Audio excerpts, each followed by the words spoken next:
আমরা প্রতিদিন রাস্তা, বাজার, বাড়ির পাশে ডাস্টবিনে বাহিরে ময়লা ফেলি। আমরা তথাকথিত শিক্ষিত সমাজ সবচেয়ে বেশি ময়লা তৈরি করি।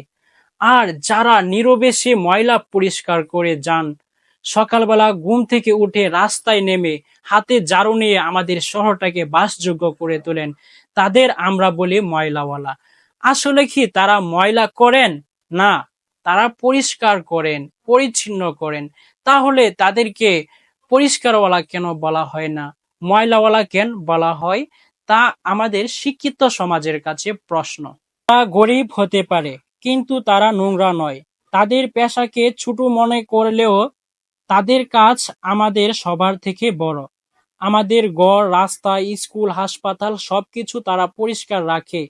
আমরা যারা নিজেদের শিক্ষিত ভাবি, তাদের তো আরো সম্মান দেখানোর উচিত।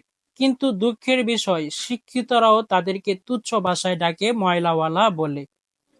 কিন্তু সে তো ময়লা করে না, ময়লা পরিষ্কার করে। তাহলে কেন শিক্ষিত সমাজ তাকে ময়লাওয়ালা বলে? একটু ভেবে দেখুন তো, আমরা যারা ময়লা করি, আমরা তো আসলেই ময়লাওয়ালা। আর যারা সেই ময়লা পরিষ্কার করে, তারা হলো পরিষ্কারওয়ালা। আসুন, আজ থেকে আমাদের মানসিকতা বদলাই, তাদেরকে সম্মান করি, কদর করি, তাদের পেশাকে লজ্জা নয়, গর্ব ভাবি। কারণ মানবতা মানেই সম্মান, শ্রদ্ধা আর উপলব্ধি। এই প্রতিবেদনটি যদি আপনার বিবেককে নাড়া দেয়, তাহলে শেয়ার করুন, ছড়িয়ে দিন, জেগে উঠুক মানবতার বদলে যাক দৃষ্টিভঙ্গি।